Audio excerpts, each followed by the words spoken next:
Here we are. We're here on another Monday, and it's following a loss that is really, really hard to stomach. It's hard to explain. It's hard to frankly talk about, but here we go.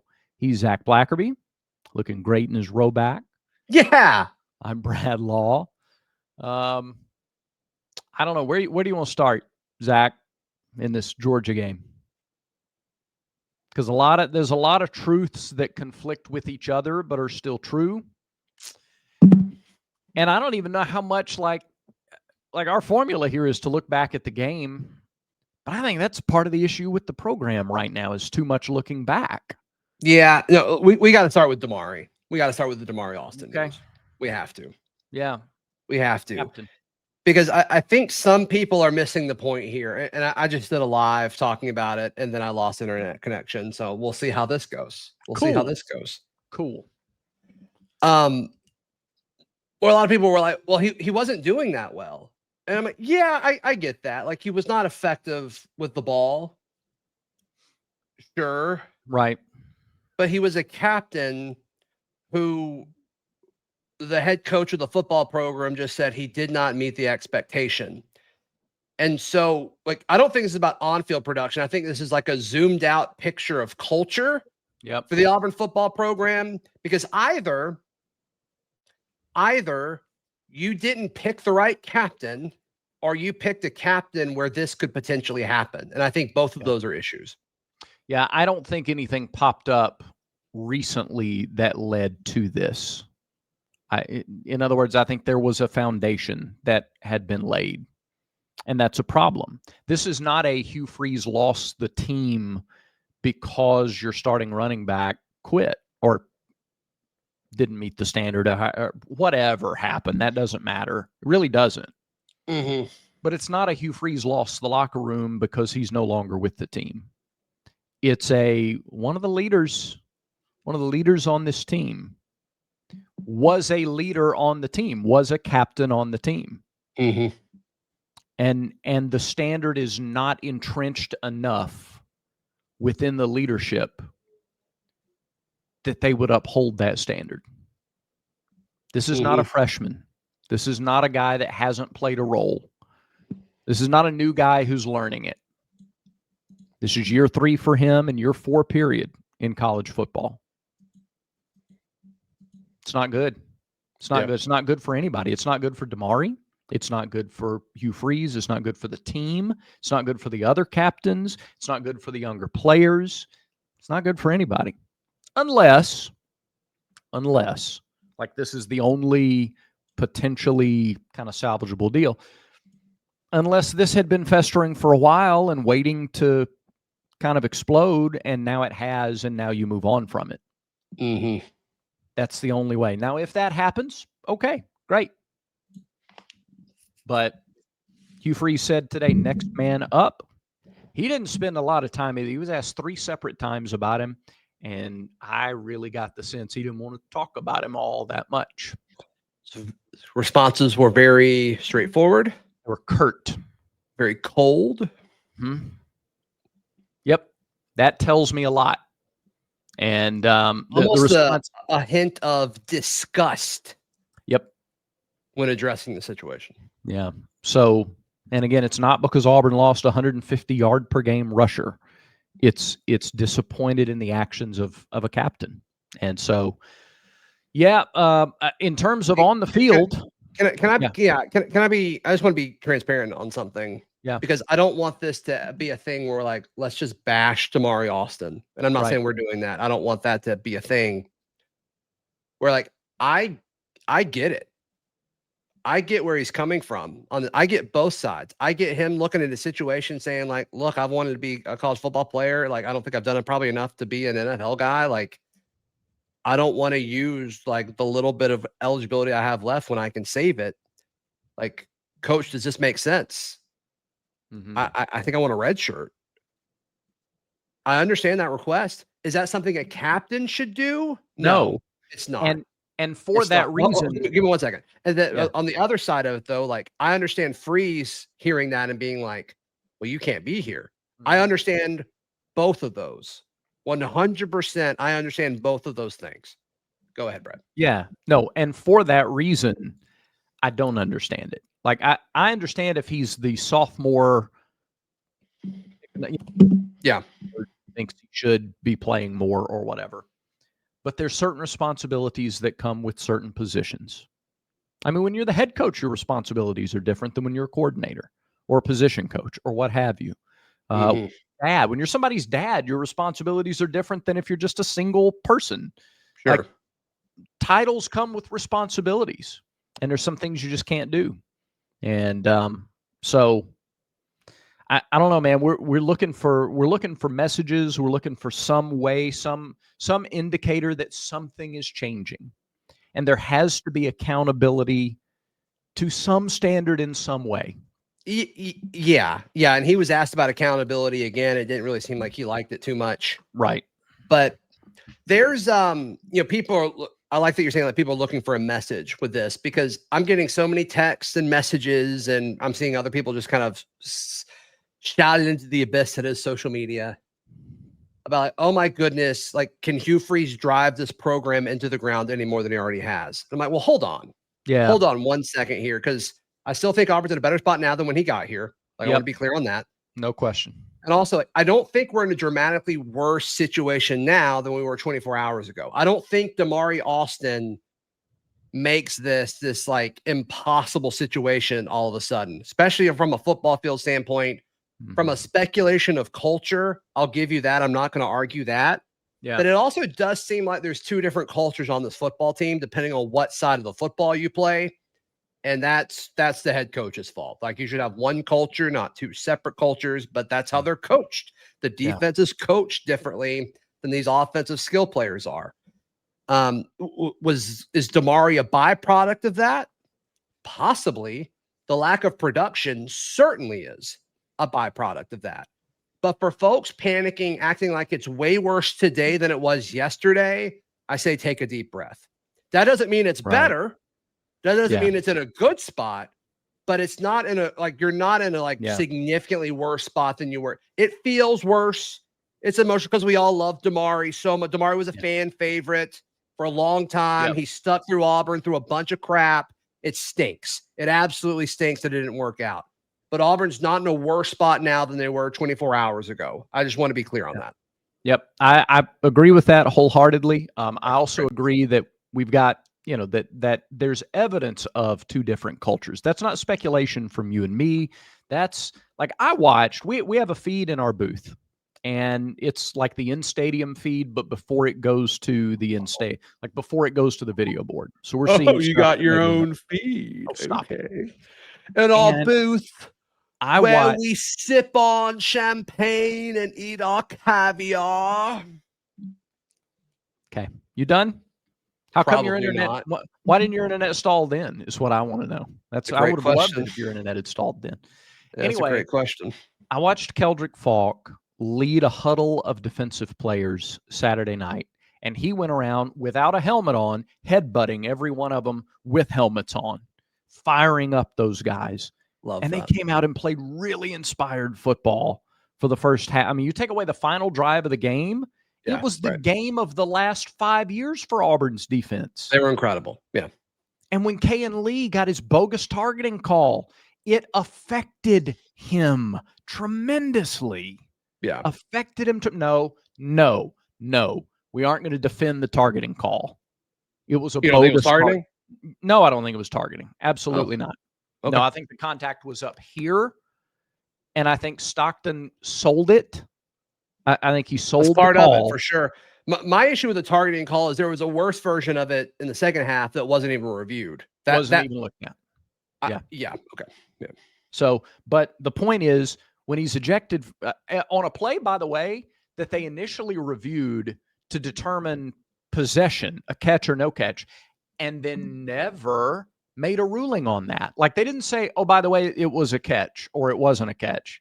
It was, while we were looking at that, supposedly we've got targeting, 4's out of the game, and it affected him. You're seeing plays affect defensive players. And you don't see it as much on the offensive side. Like, it's wrong and it's intellectually dishonest to say you never see it. but it's different. It's different. Certainly different for sure. And they're coached different. And I've heard that Yep. from a lot of folks on the defensive side of the ball that, like, you know, the offense, like, they're, to use the word that I've been told by multiple different people, is like, you know, the coaching staff babies some of these pass catchers and some of these offensive players. And look, that was documented in the offseason with, you know, Jackson Arnold. They wanted him to get his confidence up. Like, in hindsight, that is just crazy. Like, that was a wild thing that happened, and we should have seen this coming. Yeah.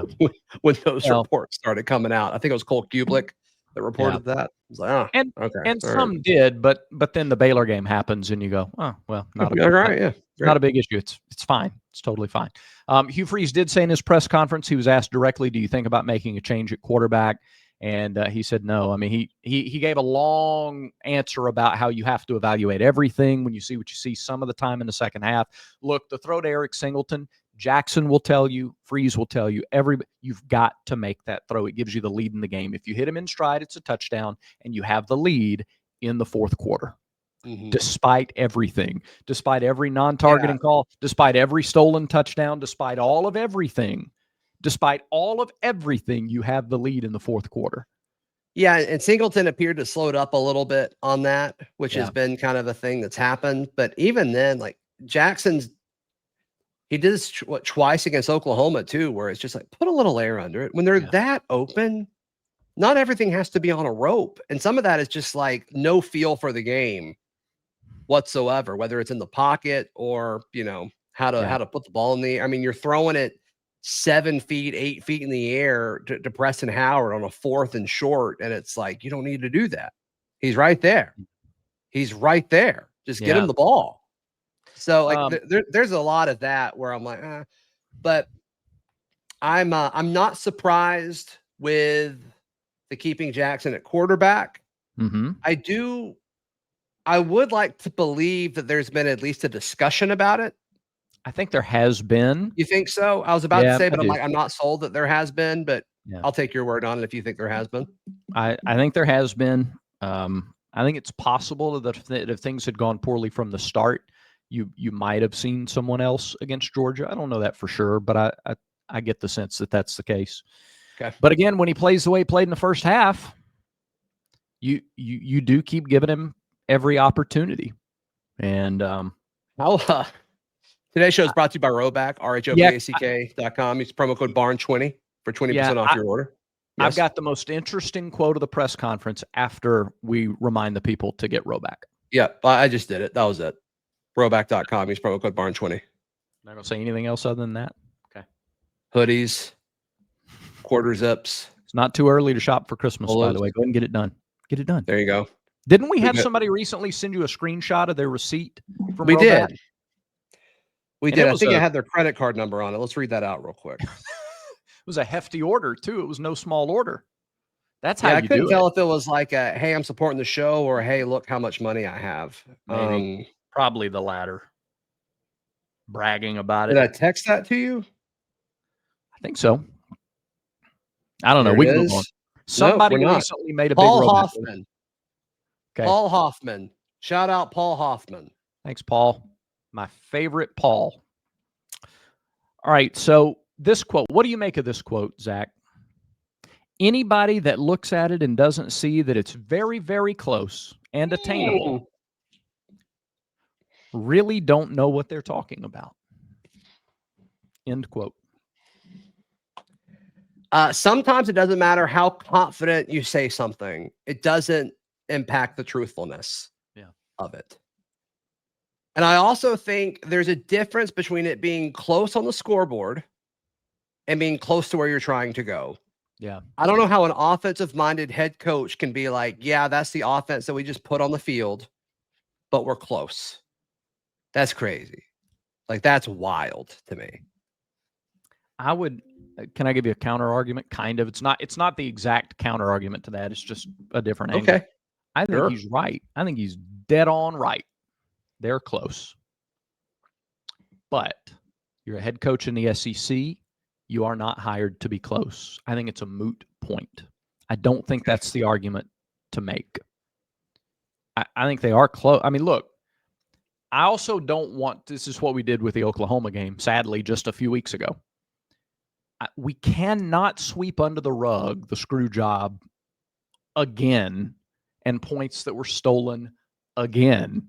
Mm-hmm. It's a touchdown. Georgia knows it was a touchdown. Auburn knows it was a touchdown. Everybody knows it was a touchdown. They can be cute and try to prove that it wasn't. Everybody knows it's a touchdown. And we're talking about a 3-score game versus a 1-score game. If it's 17-0 Auburn going into the half, the reaction is, well, this is Auburn. This is Auburn. This is what Auburn football looks like. You're beating one of your big rivals 17-0 at the half. Now, I have no problem at all, Zach, saying, okay, it's 10-3. It's not 17-0. It's a 1-score game instead of a 3-score game. You still have 30 minutes of football to go. If you think you're 17 points better than them, then come out and execute and win the second half 17-0. Come out with your hair on fire and every bit of motivation, determination that you can muster, and win the second half 17-0. And now we're talking about a 27-3 game, and the entire conversation is different. And the exact opposite of that happened in the second half. So I get that part of it. But they scored a touchdown. Like 17-0 should have been the halftime score. And it's a very, very different. You coach differently up three. No, I'm with you. All that's different. I'm with you. Yeah. So to say they're close, they do continue to be close. But that's not the objective. I just don't think he needs to be saying that. I don't disagree with that. Like, it doesn't serve him well to say that. It is true. Again, I'm in the camp that is true. It's not patently false. It's not the most helpful thing to say. And I think the path gets easier. The games get easier now. In a good way. Yeah. The games get easier starting this week. And so we'll see what that Auburn's looks like. favored. Mm-hmm. Yeah. Just wild. My favorite, well, one of my other favorite parts of the presser was how he was talking about, like, well, we saw the same look and did the same thing. And in the first half, they executed. In the second half, they didn't execute. And I'm like, well, I think there's also probably a chance that, like, Georgia adapted and adjusted. Mm-hmm. Like, I think that's probably something that happened. Clearly, you don't think they were trying? Yeah, you don't think Georgia changed anything? I mean, you think Georgia changed stuff at halftime? You don't think they came out and ran the exact same stuff, the exact same way they did in the first half, despite being completely dominated in the first half? Right. Got it. I mean, it makes sense. I'm looking up stats for Missouri right now. In 2 SEC games, they've scored 29 and 24 points, so they're averaging, 26.5. Auburn's defense is holding teams about 13 points under their average. So that's about 13.5. That's 14 for Missouri. Auburn's just got to get 17. No shot. Oh, come on. No shot. No shot. They had 17 in the first half against Georgia. Brad, they didn't. They didn't. They did. They weren't giving them. They scored 17, but they weren't given 17. It doesn't matter. Don't fumble on the inch. They didn't fumble before the touchdown. The ball broke the plane. It's not a fumble if he breaks the plane. Look, I mean, I'm with you, but it doesn't matter. No, I get that. It doesn't matter. I get that. And I firmly believe you have to overcome whatever happened. Like, the sad part of this today is the offense lost, well, the team lost the second half in such a fashion that you can't spend all the time making the officials the story today. If you play better, the officials should not be the story today. And I don't think they are. I mean, and Damari has made Damari the story today, of course, but yeah. But like, if you like, everybody knows Auburn got screwed. Like, that's pretty well documented. Kirby Mm-hmm. Smart's become a meme. Like, that's great. That's super cool. Yeah. Like, everybody knows that. Yeah. But if you can't overcome it, like 40 yards in the second half, like, come on. Yeah. Doesn't change anything. Like I saw people today laughing, yucking it up about Kirby and timeout, and you see all the videos and the memes and everything of this was me clapping in church today, and they're doing the timeout sign and stuff. Doesn't matter. It doesn't change anything. Yeah. You have to perform. You have to, and it sucks to have to do it, but you have to perform now for the rest of the season in such a way that you're overcoming every potential bad call out there. I don't love that we call it can't catch a break when it's literally officials blowing calls. Like, that's not a break. That's poor performance. But anyway, that's semantics at this point. Yeah. Got to overcome it. I know, but it's so cliche, and I hate it. I hate how cliche it is. But it's the truth. Yeah. So that's what I have about it.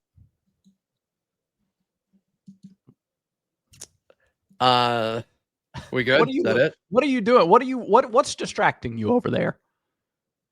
I'm just gonna. I mean, did something else happen? No. Okay. All right. Look, lock in with me at least to the end of the show, at least long enough to say that does it for today's show. It's just, it sucks. It all, like, I hate all of it. We should be so much better than we are. Yeah. Yep. Sure should.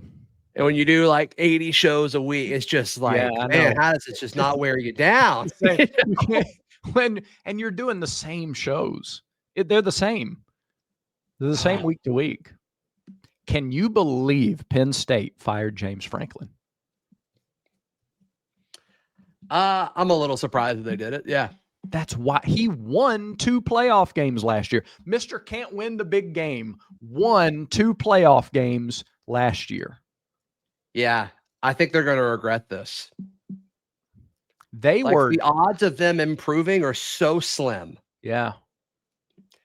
Are we to the point where like they've got to have their next guy ready? They have to. That's what I thought too. Like Signetti's from Pennsylvania. Have they already had conversations that would guarantee he's coming on board? Yeah, like that would make sense. Yeah. But just to do that out of a hope. Yeah. It also look, and I'm not close to that program. It signals to me that he had no equity. None with the fan base, with the administration.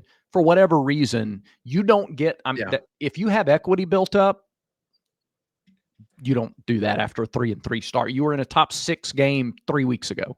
2 weeks ago, whatever. Right. Yeah. It's wild. Feels like this feels like the speed limit on the Autobahn keeps raising. Like you just got to go faster and faster and faster. Yeah. Yeah. No, you're right about that. You're right about that. I think it's bad for Auburn. Oh, I don't think it helps. I mean, you're looking at a spot where you're going to have to compete with Penn State.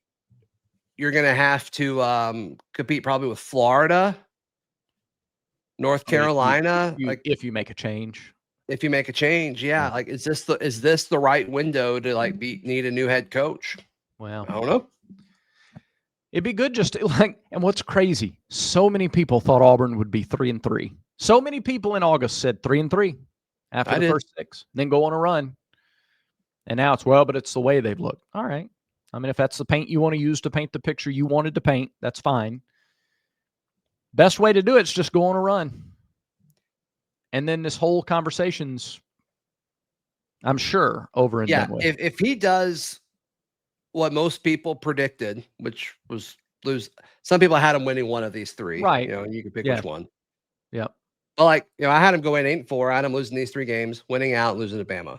Yeah. And it's like, if that happens, how are we feeling? Yeah. That's a great. I want you to answer that in the comments if you would be so kind. I don't think you can move on from them then. Don't give me, well, they can't clearly. No, that's not what I'm talking about. They can clearly do that. They can. If they go, say 5-1 down the stretch, and I'm not yielding that last game because I'm telling you, if you win 5 in a row going into that game, you'll win that game. But for whatever, just a nameless opponent beats you the rest of the way. You're 5-1 the rest of the way, finish 8-4. How you feel? Feel great. That's the balcony of hypotheticals. Question of the day. There you go. You're a favorite over Missouri. Is Arkansas beatable? Yeah. Is Kentucky beatable? Yeah. Is Vandy beatable? Yeah. Is Mercer beatable? Is Alabama beatable at home if you have a 5-game winning streak? Not sure. Yes, they are. Okay. Yeah. I mean, I love this and hate this about myself because leaving the stadium Saturday night, golly, it happened again. I can't believe. And then here we are. It's Monday, and we're like, well, it just takes one. It's the same show. That does it for today's show. Thanks, everybody, for watching. Subscribe, please, if you haven't yet. We'd appreciate it. Remember, until next time, everyone has vices. Make sure Village Vice is one of yours.